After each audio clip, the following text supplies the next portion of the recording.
Hi പ്രിയപ്പെട്ട കുട്ടികളെ, ഇന്ന് നമ്മൾ ചർച്ച ചെയ്യുന്നത് 10ാം ക്ലാസ്സിലെ എഫക്ട്സ് ഓഫ് ഇലക്ട്രിസിറ്റി അഥവാ വൈദ്യുതപ്രവാഹ ഫലങ്ങൾ എന്ന് പറയുന്ന ചാപ്റ്ററിലെ ചില ടോപ്പിക്സുകളാണ്. അതിൽ ആദ്യമായി ചർച്ച ചെയ്യുന്നത് ചില വൈദ്യുത ഉപകരണങ്ങളും അവയിലെ ഊർജമാറ്റവും, പിന്നീട് കറന്റ് എന്ന ആശയത്തെക്കുറിച്ചും താപത്തെ സ്വാധീനിക്കുന്ന ഘടകങ്ങളെക്കുറിച്ചും അതുപോലെ തന്നെ ജൂൾ നിയമത്തെക്കുറിച്ചും അതുമായി ബന്ധപ്പെട്ട പ്രോബ്ലംസിനെ കുറിച്ചുമാണ്. ഈ ആശയങ്ങളിലേക്ക് എല്ലാവർക്കും ഹൃദ്യമായ ചിത്രം നിരീക്ഷിക്കൂ. ഇവിടെയുള്ള ഉപകരണങ്ങളെല്ലാം വൈദ്യുതിയിലാണ് പ്രവർത്തിക്കുന്നത്. എങ്ങനെയായിരിക്കും ഇവ വ്യത്യസ്ത ഊർജരൂപങ്ങൾ നൽകുന്നത്? നമുക്ക് ചില ഉപകരണങ്ങളെ പരിചയപ്പെടാം. ഇവിടെ സ്വിച്ച് അമർത്തുമ്പോൾ ബൾബ് പ്രകാശിക്കുന്നതായി അനുഭവപ്പെടുന്നു. അപ്പോൾ ബൾബ് പ്രകാശിക്കുമ്പോൾ ഇവിടെ വൈദ്യുതോർജം പ്രകാശോർജമായി മാറുന്നു. Electrical energy converts light energy. ഇനി മറ്റൊരു ഉപകരണം ശ്രദ്ധിക്കൂ. സ്വിച്ച് അമർത്തുമ്പോൾ ഫാൻ കറങ്ങുന്നു. അപ്പോൾ ഫാൻ കറങ്ങുമ്പോൾ വൈദ്യുതോർജം യാന്ത്രികോർജമായി മാറുന്നു. Electrical energy converts mechanical energy. ഇനി നമ്മുടെ വീട്ടിലുള്ള മറ്റൊരു ഉപകരണമാണ് അയൺ ബോക്സ് അഥവാ ഇസ്തിരിപ്പെട്ടി. സ്വിച്ച് അമർത്തുമ്പോൾ ഇവിടെ താപമാണ് നമുക്ക് ലഭിക്കുന്നത്. അപ്പോൾ ഇസ്തിരിപ്പെട്ടിയിൽ വൈദ്യുതോർജം താപോർജമായി മാറുന്നു. Electrical energy converts heat energy. ഇനി ശ്രദ്ധിക്കൂ, നമ്മുടെ വീട്ടിലുള്ള മറ്റൊരു ഉപകരണമാണ് മൊബൈൽ ഫോൺ. ഇവിടെ സ്വിച്ച് ഇട്ടുകൊണ്ട് മൊബൈൽ ഫോൺ ചാർജ് ചെയ്യുന്നു. അപ്പോൾ മൊബൈൽ ഫോൺ ചാർജ് ചെയ്യുമ്പോൾ അതിലെ ബാറ്ററിയിലുള്ള ഊർജ്ജമാറ്റം വൈദ്യുതോർജം രാസോർജമായി മാറുന്നു. Electrical energy converts chemical energy. ഇനി ഈ വീഡിയോ ശ്രദ്ധിക്കൂ. മാഗ്ലവ് ട്രെയിനാണ് ഈ കാണുന്നത്. വളരെ വേഗത്തിൽ ഓടുന്ന ഒരു ട്രെയിനാണ് ഇത്. ഇവിടെ മാഗ്ലവ് ട്രെയിനിലുള്ള ഊർജ്ജമാറ്റം വൈദ്യുതോർജം കാന്തികോർജമായി മാറുന്നു. Electrical energy converts magnetic energy. ഇനി നമ്മൾ വൈദ്യുതിയുടെ താപഫലത്തെക്കുറിച്ചാണ് ചർച്ച ചെയ്യാൻ പോകുന്നത്. ഇവിടെ ശ്രദ്ധിക്കൂ. ഇസ്തിരിപ്പെട്ടി, ഇതിൽ വൈദ്യുതോർജം താപോർജമായി മാറുന്നു. മറ്റൊരു ഉപകരണമാണ് ഇൻഡക്ഷൻ കുക്കർ. ഇവിടെയും വൈദ്യുതിയുടെ താപഫലമാണ് പ്രയോജനപ്പെടുത്തുന്നത്. ഇനി നോക്കൂ, കെറ്റിൽ. ഇവിടെയും വൈദ്യുതോർജത്തെ താപോർജമാക്കി മാറ്റുന്നു. വെള്ളം ചൂടാക്കാൻ വേണ്ടിയാണ് ഇത് ഉപയോഗിക്കുന്നത്. ഇനി നോക്കൂ, ഓവൻ. ഇവിടെയും വൈദ്യുതോർജത്തെ താപോർജമാക്കി മാറ്റുന്നു. ഇത്തരം ധാരാളം ഉപകരണങ്ങൾ നമുക്ക് നമ്മുടെ ജീവിതത്തിൽ പരിചയമുണ്ട്. വൈദ്യുത ഉപകരണങ്ങളും അവയിലെ ഊർജ്ജമാറ്റങ്ങളും നമ്മളിവിടെ ചർച്ച ചെയ്തു. ഇനി നിങ്ങളുടെ വീടുകളിൽ ധാരാളം വൈദ്യുതിയുമായി ബന്ധപ്പെട്ട ഉപകരണങ്ങൾ ഉണ്ടാകുമല്ലോ. അവയിലെ ഊർജ്ജമാറ്റങ്ങൾ കണ്ടെത്തി നിങ്ങളുടെ സയൻസ് ഡയറിയിൽ കുറിച്ചു വെക്കുക. ഇനി നമ്മൾ ചർച്ച ചെയ്യാൻ പോകുന്നത് കറന്റ് എന്ന ആശയത്തെക്കുറിച്ചാണ്. അതുമായി ബന്ധപ്പെട്ട പ്രോബ്ലംസ്.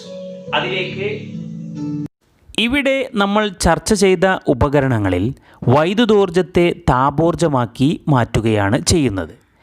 ഇത്തരം ഉപകരണങ്ങളിൽ നാം നൽകുന്ന വൈദ്യുതോർജം എങ്ങനെയാണ് താപമായി മാറുന്നത്? ഒരു പരീക്ഷണത്തിലൂടെ നമുക്ക് പറയാം. ഇവിടെ സ്ക്രീനിൽ ശ്രദ്ധിക്കൂ. നിക്രോം കമ്പി, 6 വോൾട്ട് ബാറ്ററി, സ്വിച്ച് എന്നിവ കണക്റ്റ് ചെയ്ത ഒരു സർക്യൂട്ടാണ്. ഇവിടെ സർക്യൂട്ടിൽ വൈദ്യുതി പ്രവഹിക്കുമ്പോൾ നിക്രോം കമ്പി ചുവന്ന് ചുട്ടുപഴുക്കുന്നതായി അനുഭവപ്പെടുന്നു. ഇതിന് കാരണം വൈദ്യുതി കടന്നു പോകുമ്പോൾ ഇവിടെ താപമുൽപ്പാദിപ്പിക്കുന്നു എന്നതാണ്. ഇവിടെ ഒരു കാര്യം നമ്മൾ മനസ്സിലാക്കാം. ഊർജത്തെ നിർമ്മിക്കുവാനോ നശിപ്പിക്കുവാനോ കഴിയില്ല. ഒരു രൂപത്തിൽ നിന്ന് മറ്റൊരു രൂപത്തിലേക്ക് മാറ്റുവാൻ മാത്രമേ കഴിയൂ. ഇതാണ് ഊർജ സംരക്ഷണ നിയമം. ഈ നിയമത്തിൻ്റെ അടിസ്ഥാനത്തിൽ ഇവിടെ നിക്രോം കമ്പി വൈദ്യുതോർജം താപോർജമാക്കി മാറ്റുകയാണ് ചെയ്യുന്നത്. എങ്ങനെയാണ് ഈ ഊർജ്ജമാറ്റം നടക്കുന്നത്? സർക്യൂട്ടിലെ വോൾട്ടതയും കറൻറ്റും പരിശോധിച്ച് വിശകലനം ചെയ്യാം. സർക്യൂട്ട് നിരീക്ഷിക്കൂ. ഇവിടെ പൊട്ടൻഷ്യൽ വ്യത്യാസം അളക്കാൻ ഉപയോഗിക്കുന്ന ഉപകരണമാണ് വോൾട്ട്മീറ്റർ. ഇത് സാധാരണയായി പാരലലായിട്ടാണ് ഘടിപ്പിക്കുന്നത്, അതായത് സമാന്തരമായി. ഇനി കറൻറ്റ് അളക്കാൻ ഉപയോഗിക്കുന്ന ഉപകരണമാണ് അമ്മീറ്റർ. ഇത് സർക്യൂട്ടിൽ സീരീസായി, അതായത് ശ്രേണി രീതിയിലാണ് ഘടിപ്പിക്കാറുള്ളത്. സർക്യൂട്ടിൽ 6 ഓം പ്രതിരോധമുള്ള ചാലകത്തിൻ്റെ അഗ്രങ്ങളിൽ V വോൾട്ട് പൊട്ടൻഷ്യൽ വ്യത്യാസം നൽകിയപ്പോൾ I ആംപിയർ കറൻറ്റ് പ്രവഹിക്കുന്നതായി അമ്മീറ്റർ രേഖപ്പെടുത്തിയാൽ ഇവിടെ കറൻറ്റ് കണ്ടെത്താനുള്ള സൂത്രവാക്യമാണ് I = Q/T. എങ്കിൽ T സെക്കൻഡ് കൊണ്ട് ചാലകത്തിലൂടെ പ്രവഹിക്കുന്ന ചാർജ് എങ്ങനെ കണ്ടെത്താം? നമുക്ക് നിരീക്ഷിക്കാം. Q = I × T. ഇനി ഓരോന്നിൻ്റെയും യൂണിറ്റുകൾ നോക്കിയാലോ? കറൻറ്റിൻ്റെ യൂണിറ്റ് ആംപിയർ, പൊട്ടൻഷ്യൽ വ്യത്യാസം വോൾട്ട്, പ്രതിരോധം ഓം. വൈദ്യുത പ്രവാഹം എന്ന ആശയം ഒരിക്കൽ കൂടി നമുക്ക് ചർച്ച ചെയ്യാം. Electric current. ഒരു സെക്കൻഡിൽ ഒരു ചാലകത്തിൽ കൂടി ഒഴുകുന്ന വൈദ്യുത ചാർജിൻ്റെ അളവാണ് current. An electric current is the rate of electric charge past A point or A region. ഇത് കണ്ടെത്താനുള്ള സൂത്രവാക്യമാണ് I = Q/T. Q എന്നത് ചാർജും T എന്നത് ടൈമുമാണ്. ഇനി എന്താണ് കറൻറ്റിൻ്റെ യൂണിറ്റ്? ആംപിയർ എന്നതാണ്. ഒരു ആംപിയർ എന്ന് പറയുന്നത് 1 കൂളംബ്/സെക്കൻഡ് ആണ്. കറൻറ്റ് അളക്കാൻ ഉപയോഗിക്കുന്ന ഉപകരണമാണ് അമ്മീറ്റർ. ഈ അമ്മീറ്റർ സർക്യൂട്ടിൽ ശ്രേണി രീതിയിലാണ് ബന്ധിപ്പിക്കുന്നത്, അതായത് സർക്യൂട്ടിൽ സീരീസ് ആയിട്ടാണ് ഘടിപ്പിക്കുന്നത്. ഇനി കറൻറ്റ് കണ്ടെത്തുന്ന ഒരു പ്രോബ്ലം പരിചയപ്പെടാം. ഒരു കണ്ടക്ടറിൽ കൂടി 10 സെക്കൻഡ് കൊണ്ട് 2 കൂളോം ചാർജ് ഒഴുകുന്നു. എങ്കിൽ കറൻറ്റ് എത്ര? സൂത്രവാക്യം നമുക്കറിയാം. I = Q/T. Q എന്നത് 2 കൂളോം, T എന്നത് 10 സെക്കൻഡ്. അങ്ങനെയാണെങ്കിൽ I = 2/10. ഉത്തരം I = 0.2 ആംപിയർ എന്ന് കണ്ടെത്തി. ഇത്തരത്തിലുള്ള ചെറിയ പ്രോബ്ലംസുകൾ നിങ്ങൾ ചെയ്ത് പഠിക്കുക. കറൻറ്റ് കണ്ടെത്തുന്ന വിധവും ചാർജ് കണ്ടെത്തുന്ന വിധവും നിങ്ങൾ സ്വയം ചെയ്ത് പഠിക്കുക. കറൻറ്റ് എന്താണെന്നും അത് എങ്ങനെ കണ്ടെത്താമെന്നുള്ള ആശയം നമ്മൾ ചർച്ച ചെയ്തു. ഇനി നമ്മുടെ വീടിൽ കാണപ്പെടുന്ന ചില ഉപകരണങ്ങളാണ് ഇസ്തിരിപ്പെട്ടി, ഹീറ്റർ, കെറ്റിൽ, ഇൻഡക്ഷൻ കുക്കർ. ഇങ്ങനെ ഒരുപാട് ഉപകരണങ്ങൾ നിങ്ങൾ പരിചയപ്പെട്ടിട്ടുണ്ടാവും. ഈ ഉപകരണങ്ങളിലെല്ലാം വൈദ്യുതോർജം താപോർജമായി മാറും. അങ്ങനെ താപോർജം ലഭിക്കുന്ന ഉപകരണങ്ങളെ താപനോപകരണങ്ങൾ എന്നാണ് നമ്മൾ സാധാരണ പറയാറുള്ളത്. ഈ താപനോപകരണങ്ങളിൽ കാണപ്പെടുന്ന ചില കോയിലുകളാണ് ഹീറ്റിംഗ് കോയിൽ. പ്രധാനമായും ഇസ്തിരിപ്പെട്ടിയിൽ ഉപയോഗിക്കുന്ന ഒരു ഹീറ്റിംഗ് കോയിലാണ് നിക്രോം. എന്താണ് നിക്രോം? അതിന്റെ സവിശേഷതകൾ എന്താണ്? നമുക്കൊന്ന് ചർച്ച ചെയ്യാം. താപനോപകരണങ്ങളിൽ താപം പുറത്തുവിടുന്ന കമ്പിച്ചുരുളാണ് നിക്രോം. ഇവിടെ സ്ക്രീനിൽ കാണുന്നത് നിക്രോം എന്ന കമ്പിച്ചുരുളാണ്. ഇനി എന്താണ് നിക്രോം? നിക്കൽ, ഇരുമ്പ്, ക്രോമിയം, മാംഗനീസ് എന്നിവയുടെ ലോഹസങ്കരമാണ് nichrome. The alloy of nickel, iron, chromium, manganese, that is called nichrome. ഇനി നിക്രോമിൻ്റെ സവിശേഷതകൾ പരിചയപ്പെടാം. 1. ഉയർന്ന ദ്രവണാങ്കം, ഹൈ മെൽറ്റിംഗ് പോയിൻറ്റ്. 2. ഉയർന്ന പ്രതിരോധം, ഹൈ റെസിസ്റ്റൻസ്. 3.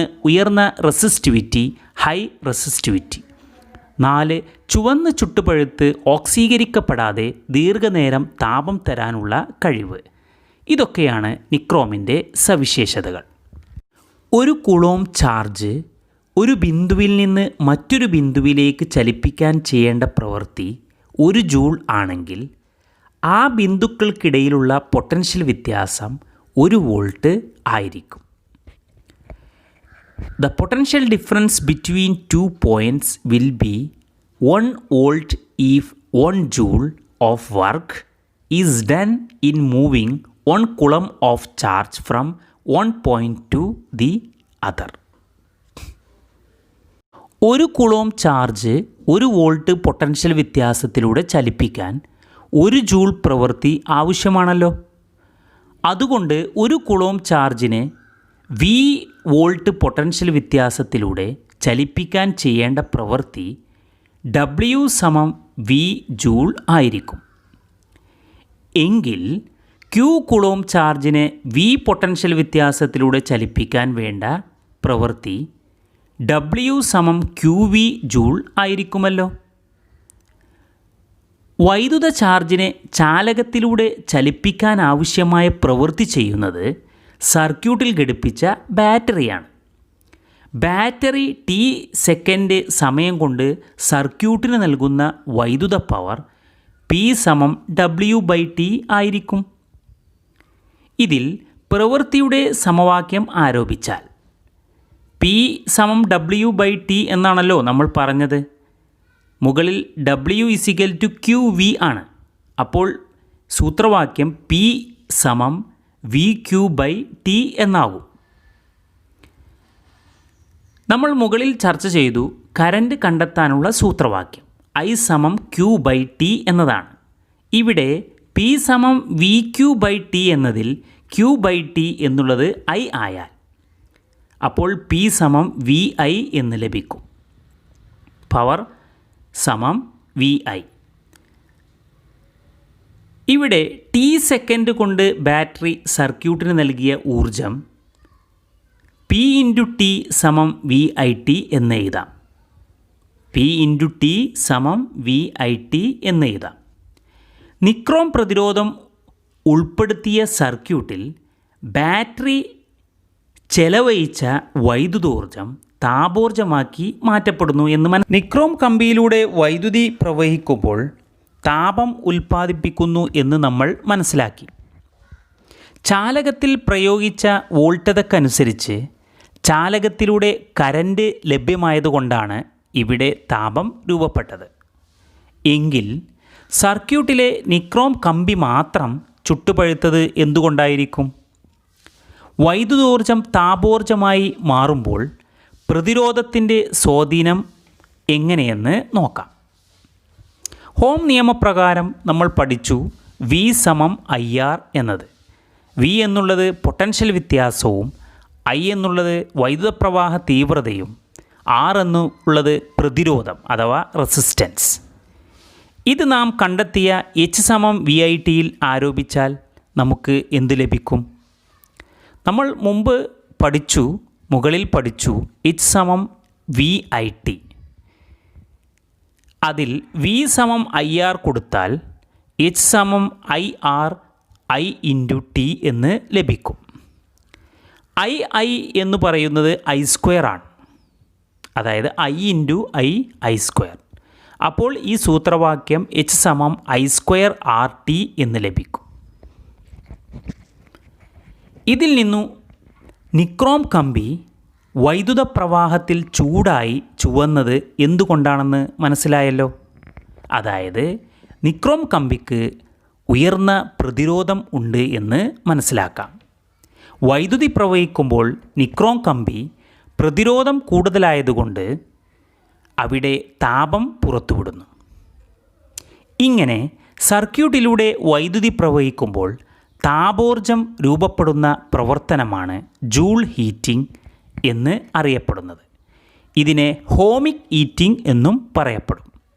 ഹീറ്റിംഗ് കോയിലിലൂടെ വൈദ്യുതി കടന്നു പോകുമ്പോൾ അവിടെ താപം ഉൽപ്പാദിപ്പിക്കുന്നു എന്ന് നമുക്ക് മനസ്സിലായി.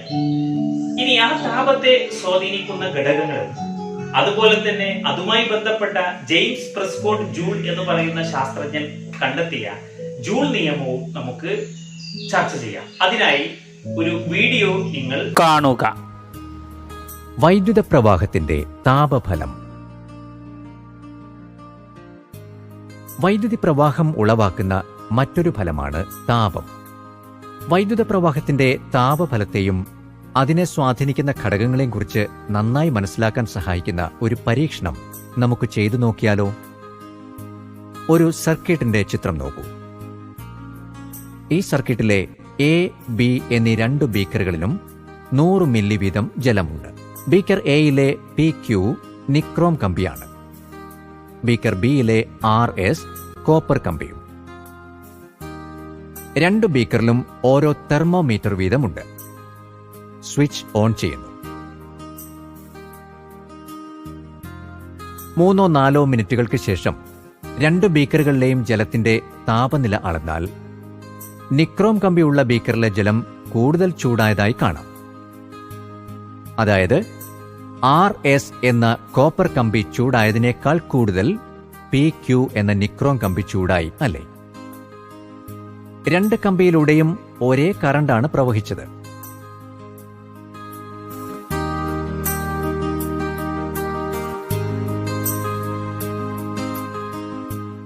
വ്യത്യസ്ത പ്രതിരോധമുള്ള ചാലകങ്ങളിൽ കൂടി ഒരേ കറണ്ട് പ്രവഹിച്ചാൽ പ്രതിരോധം കൂടിയ ചാലകം കൂടുതൽ ചൂടാകും. അതായത് വൈദ്യുത പ്രവാഹം മൂലമുണ്ടാകുന്ന താപത്തെ സ്വാധീനിക്കുന്ന ഒരു ഘടകമാണ് പ്രതിരോധം. H അനുപാതം R എന്ന് സൂചിപ്പിക്കാം.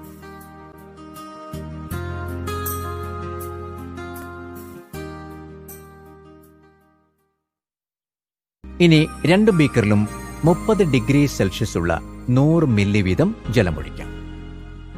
ഇത്തവണ കറണ്ട് 2 ആംപിയർ ആകുന്നു. ഇനി 3 മിനിറ്റ് തന്നെ സർക്യൂട്ട് ഓണാക്കി വയ്ക്കാം.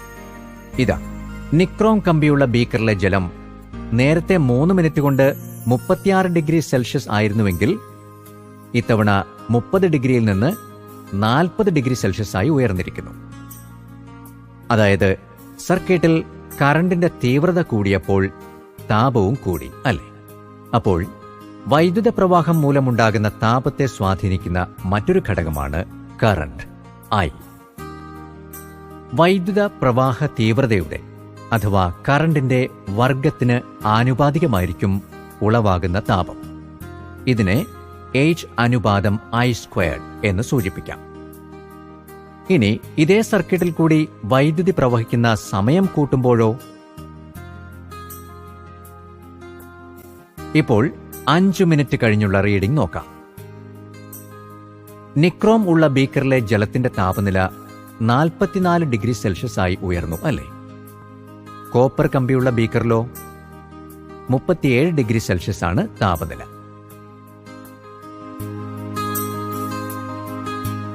വൈദ്യുതി പ്രവഹിക്കുന്ന സമയം കൂടുമ്പോൾ താപനിലയും കൂടിയെന്നല്ലേ ഇത് തെളിയിക്കുന്നത്?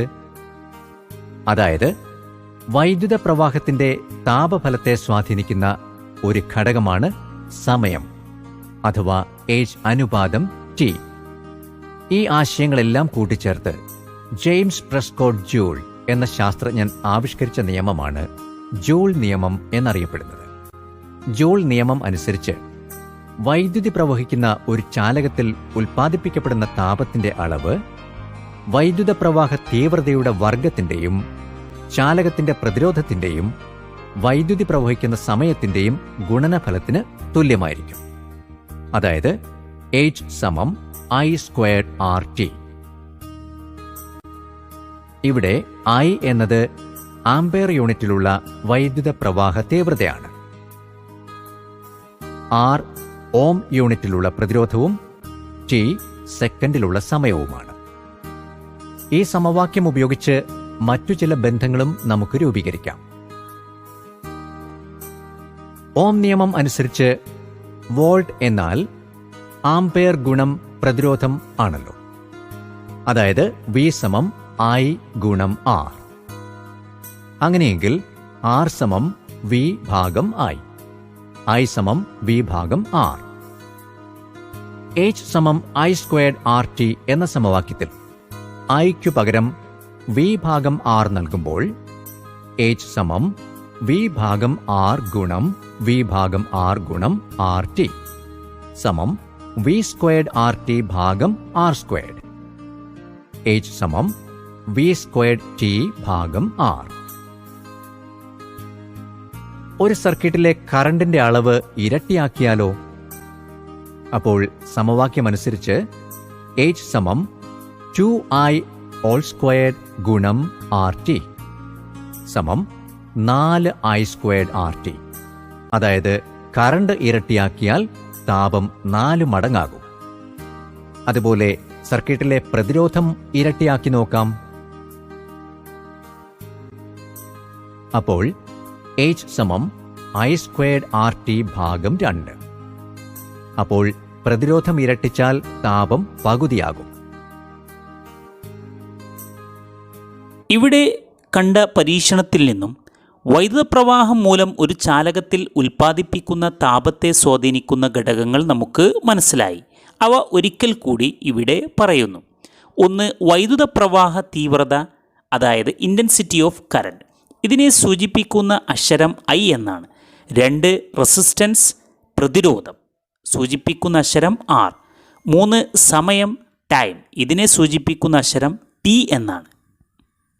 ജൂൾ നിയമത്തിൻ്റെ ആശയം ഒരിക്കൽ കൂടി പറയാം. വൈദ്യുതി പ്രവഹിക്കുന്ന ഒരു ചാലകത്തിൽ ഉൽപ്പാദിപ്പിക്കപ്പെടുന്ന താപത്തിൻ്റെ അളവ് വൈദ്യുത പ്രവാഹ തീവ്രതയുടെ വർഗത്തിൻ്റെയും ചാലകത്തിൻ്റെ പ്രതിരോധത്തിൻ്റെയും വൈദ്യുതി പ്രവഹിക്കുന്ന സമയത്തിൻ്റെയും ഗുണനഫലത്തിന് നേർ അനുപാതത്തിലായിരിക്കും. ഇതാണ് ജൂൾ നിയമം. ഇതിനെ ഗണിത രീതിയിൽ പറഞ്ഞാൽ എച്ച് സമം ഐ സ്ക്വയർ ആർ ടി. ഇവിടെ എച്ച് താപം, ഐ കറൻറ്റ്, ആർ പ്രതിരോധം, ടി സമയം. ഇതിനെ എങ്ങനെ ഇംഗ്ലീഷിൽ പറയാം? The heat generated in a current carrying conductor is directly proportional to the product of the square of the current in the conductor, the resistance of the conductor and the time of flow of current. That is Joule's law. The mathematical expression for Joule's law H is equal to I square RT. Joule's law പ്രകാരം എച്ചിൻ്റെ unit joule എന്നാണ്. Joule നിയമത്തിൻ്റെ സൂത്രവാക്യങ്ങളാണ് H സമം I square R T. H താപം, I current, R പ്രതിരോധം, T സമയം. മറ്റൊരു സൂത്രവാക്യമാണ് എച്ച് സമം V square by R into T. ഇവിടെ V potential difference, T time, R resistance. ഇനി നോക്കൂ, മൂന്നാമത്തെ ഇക്വേഷനാണ് എച്ച് സമം വി ഐ ടി. ഇവിടെ V potential difference, I current, T time, H താപം അഥവാ ഹീറ്റ്. ഇനി ജൂൾസ് ഇക്വേഷനിൽപ്പെട്ട വേറൊരു ഇക്വേഷനാണ് എച്ച് സമം പി ഇൻറ്റു ടി. ഇവിടെ പി പവറും ടി ടൈമുമാണ്. ജൂൾ നിയമം അനുസരിച്ച് താപം കണ്ടെത്താനുള്ള ഒരുപാട് ക്വസ്റ്റ്യൻസുകളുണ്ട്. അത്തരത്തിൽ ഒരു ക്വസ്റ്റ്യനാണ് നമ്മളിവിടെ പരിചയപ്പെടുന്നത്. How much will be the heat developed if 0.2 ampere current flows through a conductor of resistance 200 ohm for 5 minute. 200 ohm പ്രതിരോധമുള്ള ഒരു ചാലകത്തിലൂടെ 0.2 ആംപിയർ വൈദ്യുതി 5 മിനിറ്റ് സമയം പ്രവഹിപ്പിച്ചാൽ ഉൽപ്പാദിപ്പിക്കപ്പെടുന്ന താപം എത്രയായിരിക്കും? ഇത് കണ്ടെത്താൻ നമുക്ക് ഇവിടെ അനുയോജ്യമായ സൂത്രവാക്യം എച്ച് സമം ഐ സ്ക്വയർ ആർ ടി എന്നതാണ്. നിങ്ങൾ ചോദ്യം നല്ലതുപോലെ വായിച്ചതിന് ശേഷമാണ് ഇക്വേഷൻസ് നമ്മൾ കൊടുക്കേണ്ടത്. ഇവിടെ അനുയോജ്യമായത് എച്ച് സമം ഐ സ്ക്വയർ ആർ ടി എന്ന ഇക്വേഷനാണ്. ഇവിടെ ആർ നോക്കൂ, 200 ഓം ആണ്. എന്നാൽ ഐ നോക്കൂ, 0.2 ആംപിയർ ആണ്. എന്നാൽ സമയം 5 മിനിറ്റാണ്. ഈ 5 മിനിറ്റിനെ ഇവിടെ സെക്കൻഡിലേക്ക് ആക്കേണ്ടതുണ്ട്. അപ്പോൾ 5 × 60 300 സെക്കൻഡ് എന്ന് ലഭിക്കും. അപ്പോൾ ഇവിടെ ഇതിൻ്റെ യൂണിറ്റ് നോക്കിക്കൊണ്ട് നമുക്ക് അതിൻ്റെ അക്ഷരങ്ങൾ ഏതാണ് എന്ന് കണ്ടെത്താം. ഉദാഹരണമായി ഹോം എന്നാണെങ്കിൽ R ആയിരിക്കും, ആംപിയർ ആണെങ്കിൽ അത് കറൻ്റാണ്, സെക്കൻഡ്, മിനിറ്റ് എന്നിവയൊക്കെയാണെങ്കിൽ അത് ടൈമാണ്. ഇനി പ്രോബ്ലത്തിലേക്ക് വരൂ. എച്ച് സമം I square R T. I എന്ന് പറയുന്നത് 0.2 എന്നാണല്ലോ. അങ്ങനെയാണെങ്കിൽ ഐ സ്ക്വയർ എന്ന് പറയുന്നത് 0.2 സ്ക്വയർ. Into 200 into 300. അപ്പോൾ നമുക്ക് കാൽക്കുലേറ്റ് ചെയ്ത് കഴിഞ്ഞാൽ ഇതിൻ്റെ ആൻസർ 2400 ജൂൾ എന്ന് ലഭിക്കും. ജൂൾ നിയമവും അതിൻ്റെ ഇക്വേഷനും അതുപോലെ തന്നെ അതുമായി ബന്ധപ്പെട്ട ഒരു പ്രോബ്ലവും നമ്മൾ ചെയ്തു. ഇനി സ്ക്രീനിൽ കാണുന്ന ക്വസ്റ്റ്യൻസ് നല്ലതുപോലെ വായിക്കുക. ഇത് നിങ്ങളുടെ ടെക്സ്റ്റ് ബുക്കിൽ കൊടുത്തിട്ടുള്ള ചില പ്രോബ്ലംസാണ്. ഇതിൻ്റെ ഇംഗ്ലീഷ് മുകളിലും താഴെ മലയാളവും കൊടുത്തിട്ടുണ്ട്. അനുയോജ്യമായ ഇക്വേഷൻസ് വെച്ചുകൊണ്ട് ഇത് ചെയ്യുക. അതുപോലെ തന്നെ മറ്റൊരു ക്വസ്റ്റ്യനാണ് ഇപ്പോൾ നിങ്ങൾ കാണുന്നത്. ഇതും അതേപോലെ തന്നെ അനുയോജ്യമായ ഇക്വേഷൻസ് വെച്ചുകൊണ്ട് നിങ്ങൾ സ്വയം ചെയ്ത് നിങ്ങളുടെ സയൻസ് ഡയറിയിൽ രേഖപ്പെടുത്തുക. ഇനി നോക്കൂ, മറ്റൊരു ക്വസ്റ്റ്യനാണ്. ഇതും നിങ്ങളുടെ ടെക്സ്റ്റ് ബുക്കിൽ കാണപ്പെടുന്നു. ഈ ക്വസ്റ്റ്യനും നല്ലതുപോലെ വായിച്ചുകൊണ്ട് അതിൻ്റെ താഴെ കാണുന്ന 4 ക്വസ്റ്റ്യൻസുകൾക്ക് ആൻസർ ചെയ്യുക. ഇതിൻ്റെ ഇംഗ്ലീഷിലുള്ള ക്വസ്റ്റ്യനാണ് ഇവിടെ ഇട്ടിട്ടുള്ളത്. എന്നാൽ ഇതിൻ്റെ മലയാളത്തിലുള്ള ക്വസ്റ്റ്യനാണ് ഇനി നിങ്ങൾ കാണുന്നത്. ഈ ക്വസ്റ്റ്യൻസ് നല്ലതുപോലെ വായിച്ചുകൊണ്ട് ഈ 4 ക്വസ്റ്റ്യൻസുകൾക്കും ആൻസർ ചെയ്ത് നിങ്ങളുടെ സയൻസ് ഡയറിയിൽ കുറിച്ചു വെക്കുക. ഇതുവരെ നമ്മൾ ചർച്ച ചെയ്തത് വിവിധ ഉപകരണങ്ങളും അവയുടെ ഊർജ്ജമാറ്റവും, കരന്റ് എന്ന ആശയം, താപത്തെ സ്വാധീനിക്കുന്ന ഘടകങ്ങൾ, ജൂൾ നിയമം, അതുമായി ബന്ധപ്പെട്ട പ്രോബ്ലംസുകൾ. ഈ ആശയങ്ങൾ നിങ്ങൾക്ക് മനസ്സിലായിട്ടുണ്ടാവുമെന്ന പ്രതീക്ഷയോടുകൂടി മറ്റൊരു ടോപ്പിക്കുമായി വീണ്ടും കണ്ടുമുട്ടാം.